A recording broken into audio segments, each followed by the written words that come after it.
Hey guys, this is Anthony, and that's Melanie. And we are from Ford on Fifth. And today we're going to talk about our upcoming event and a new cigar that I believe we're the first to have, at least according to our rep, in the United States.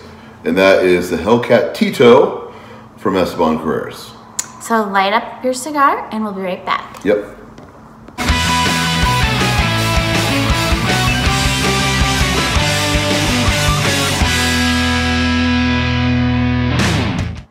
So I unwrapped all that extra goodness that Esteban Carreras puts on the bottom of this Hellcat.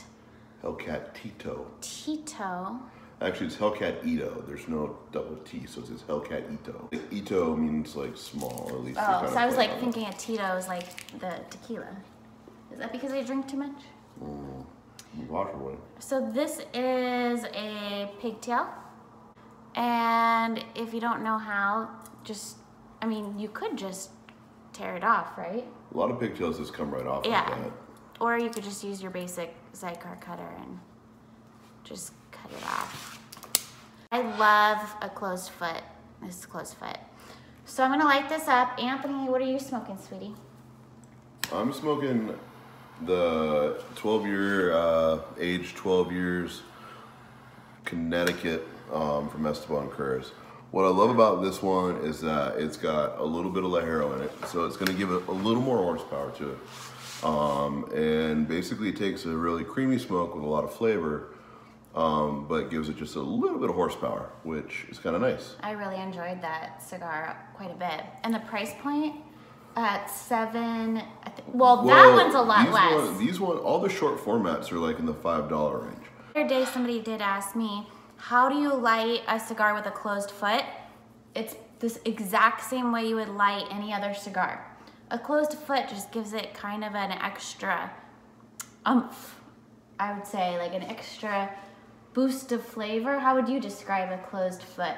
What is a closed foot for somebody who is listening and doesn't really know what a closed foot is? Well, I think you showcased it pretty I showed well. it, but if you didn't see it so well. Yeah, a closed foot essentially is loose tobacco at the end that comes over kind of like a present bundled element of the filler, right? So instead of having the filler exposed like a lot of cigars, closed foot has that loose kind of crinkly tobacco over the foot. I love it. I love cigars with a closed foot. I don't know why. James Brown from Black Label does it. You got the lighter. Tatuaje does it. Who else does a nice closed foot? Those are ones that I'm thinking of right off the top of my head. Esteban Carreras has some nice closed foot. There's a lot of people out there who do, although I'm blanking. We're blanking right now, but if you do have an opportunity, they're very great cigars. Sometimes it'll have a nice peppery kick right at the front. Well, what I think is important to point out about a closed foot cigar is that you're getting wrapper right off. The wrapper is what you taste before you taste anything else on a closed foot. So, a lot of times when you talk to people and guys who've been in the industry for a long time, they'll tell you that a wrapper can affect a cigar from anywhere between 30 to 70%. So 30 to 70% of the dominant flavors you're getting in a cigar tend to be from your wrapper experience. So if you got a closed foot, instead of tasting those fillers right off the bat, you're tasting that wrapper. So if it's a sweeter wrapper, you're gonna get that sweetness right off the bat, or you're gonna get that spicier kick. Yeah. Whatever it may be, that's gonna be your dominant first element in the light. That's probably why I like it so much, because I really enjoy Petit Lanceros, that's what I see. Like James Brown does a closed foot on the Killer Bee, and it's a Candela. Was it? You're thinking the Green Hornet. Green Hornet is a Candela closed foot. The Killer Bee is just a closed foot. Connecticut. Yes. Or light shade wrapper. Yeah. Like Petite Coronas. Petite Coronas, which makes that you really taste the wrapper. So when it's a smaller size cigar, like even like this one. So what size would this be? I know it's called like the Ito.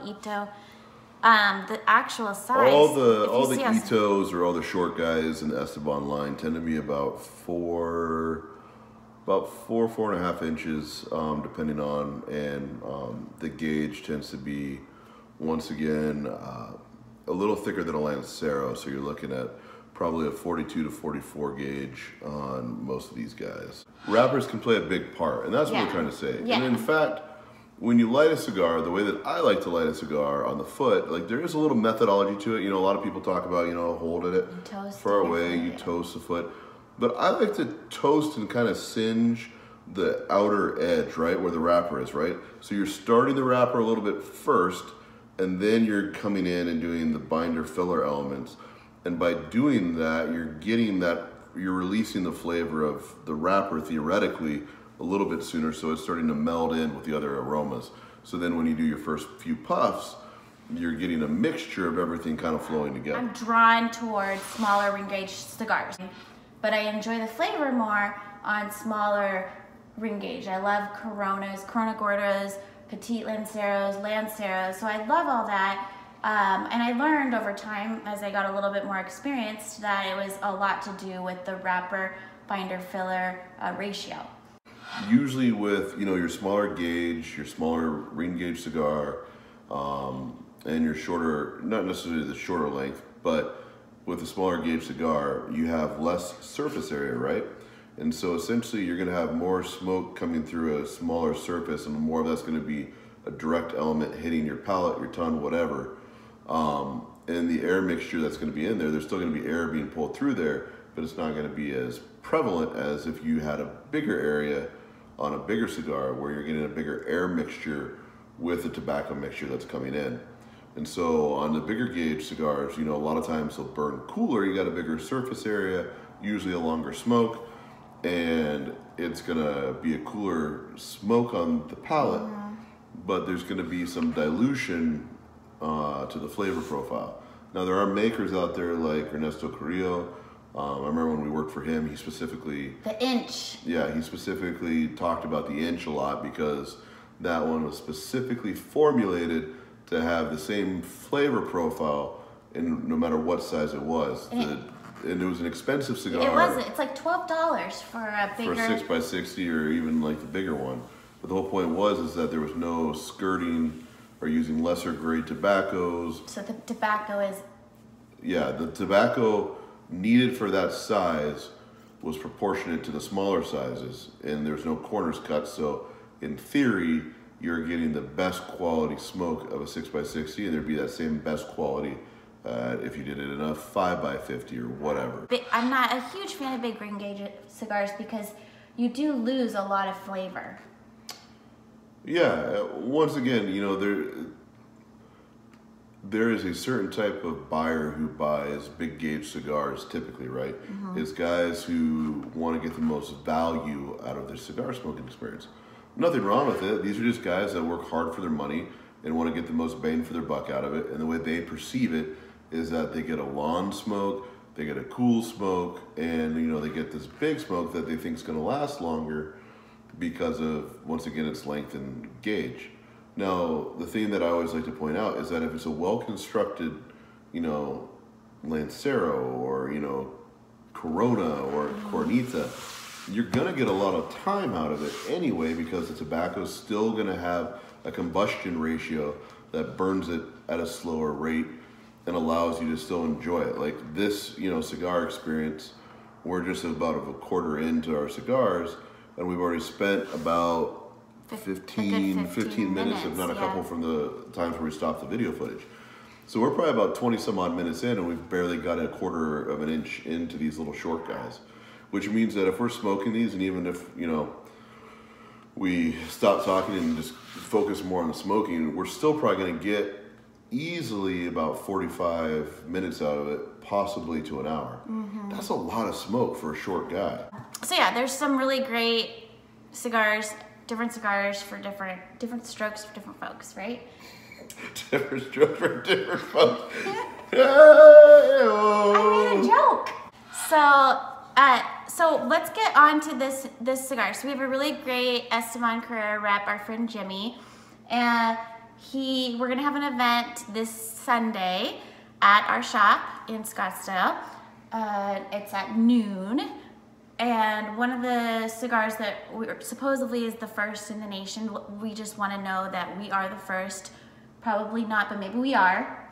It's a great story either way. Yes. And we're going to buy it. We're going to say it. But, you know, I guess by luck of the draw, how close we are to California, and the fact that the new price sheets came out and these just hit the warehouse, we were kind of like the first in on it. So I'm going to say... We actually probably are, maybe like... Pretty confidently that we are at least, if not the first shop to have the Hellcat Tito in the shop. And so maybe by tomorrow, or by the time this video is out, like a bunch of other shops will have it. But we had it in our shop today and people did buy it, so... This cigar is actually smoking really great. I can't remember the last time I've had a Hellcat. I've had the Brownstone. I've had the one that Anthony's smoking right now. Connecticut. The Connecticut. I've had a couple of different other Esteban Carreras cigars. They're very smooth. They're great cigars out of Nicaragua. You know what I've really noticed about that company? It's not something that you're just like, hey, I'm gonna smoke an Esteban Carreras. Because no, it's not one of those big companies where you're like, you walk in the humidor and you're like, today I'm gonna smoke a Fuente because it's on my mind. Or a Padron. You know, it's not like your Coca-Cola of cigars. It's kind of like your, what would you call it? Your... Esteban rocks that interesting world to me of like a company that is boutique, but also a staple for a lot of humidors. Yeah. So it's kind of transcended boutique, but it's not quite, like you said, like your Coca-Cola brand. But, you know, I think, and two, it comes down to, once again, I think geographics, but we've had some really great reps that have repped the brand the last couple of years, especially. The rep makes all the difference. They've really gone out there, they've placed it in a lot of shops, and they've got some good excitement and groundswell in Esteban Carreras. Bottom line, the product's good, solid product. Nicaraguan, you know, middle of the road pricing, nothing that's, you know, really above the $10 range. And most of it's more in that really $6 to $8, you know, range. Kind of reminds me a little bit of Roma Craft. Not really like a Roma Craft where people hunt it down or anything like that, but Roma Craft is also that Keystone. Isn't it at Keystone? They've got the workhorse mentality about them, which is what I like about the brand. Is that, well, and also Craig, who owns Esteban, he's also a retailer. Yep. Skip, who owns Roma, was a retailer. I think people who were retailers and who end up going into being a manufacturer really understand that game. Crux too. I mean, and that's another brand. Yeah, Crux. I would say of all the brands, and this is off track of Esteban, but when I think about guys who really thought about it from a retailer perspective, you know, Esteban and Roma Craft certainly did a great job. But I think Crux, out of the gate, just thought that they really thought about every single angle of their box, their packaging, and their sticks on a retail level. That was really just something that I had never seen before. The first time I saw them at the trade show, I knew I wanted to work with those guys because they had such a great grasp of what the retailer needed and, you know, ultimately what would work well for a consumer. Yeah. And, you know, once again, I think that's why Esteban's continue to grow and see success, is that they're putting out better and better sticks each time they put out a new stick. Their old stuff, not to say their old stuff was bad by any means, it's just their new stuff continues to be interesting, different, good. Well, and I think once Craig realized he had to have his own factory. Same with James with Black Label. Once the guys realize like they have to have their own factory to have control of their product and what they're putting out there, because both of them have that same experience that when they didn't have their own factory, they couldn't control what was being put out. Right, you're always beholden to somebody else. And I would say, you know, that's a really good point, because guys like James, like Skip, like Craig, you know, guys that can really control those things, you're gonna really see them control the flow of product. They're much better at forecasting in general on product. You know, like Skip the other day put out a letter to the community saying, hey, we're gonna be back-ordered on Neanderthals for 4 to 5 months, and here's why. And he laid out the whole projection issue as to why they were gonna be back-ordered on it. And it made sense. Yeah. And I think one of the things that Crux has always struggled with, as great as their product is that they've had big gaps before in production, because they're beholden to what they can produce through Placencia and where they fit into the rotation of everything. I mean, it took Casey and Jeff, but them going down in country and being on top of production down there and saying, no, this isn't right, we're gonna do this, no, don't cut the corner here, and making sure that a line that was in their department was on point. Yes. Because otherwise we weren't getting the results that they really wanted out of it. And I'm not sure, I can't remember exactly, but do they broker some of their tobacco? Or do they get it all from Plasencia? They don't broker, they're buying from Plasencia. They might be I'm trying to remember if some of their blends they source from other places and brought in there. But like in one case, the wrapper that they kind of had exclusivity on in one of their lines was really great. But Altadis found it and came in and bought out like the whole freaking crop. Which Altadis can do. Which they can do, and then Crux had to wait a while before they got access to it again. So in that case, you know, it's once again, you're beholden to kind of where you're at in the pecking order, but you're also beholden to the resources you have. Just kind of like some of the videos we talk about. Like, there's a bunch of guys in the Phoenix marketplace, so it's very competitive. And some of these guys have super deep pockets. They might not be, you know, the smartest of retailers or, you know, think about things the best of ways, but they have the resources to throw at something and can kind of muscle their way through something. And that was kind of what happened with Crux. You know, Altadis bought up their crop, and they were stuck having to hold off. Was it the Crux, that really good cigar? It took a year to come out. We were back ordered a year. And I'm trying to remember now if it was Gillett or the PB, if it was Limitada. I can't remember. It was either like the Limitada or... The interesting thing about... I was thinking about this. This is the interesting thing about the cigar industry, for example. And maybe this is like this with other industry, I'm not sure. But say we owned... Anthony and I owned like a laundromat. I don't know. I'm just saying it because I was thinking about it. And we owned a bunch of businesses, and we sold them and bought and sold and bought and sold. And that's just what we did. We don't get written up about it, and people are like, oh my gosh, Mel and Anthony sold out. They sold out, they sold all their mom and pop laundromats to the big guys, you know? And it's like a big deal, and everyone's like, can't believe they did that.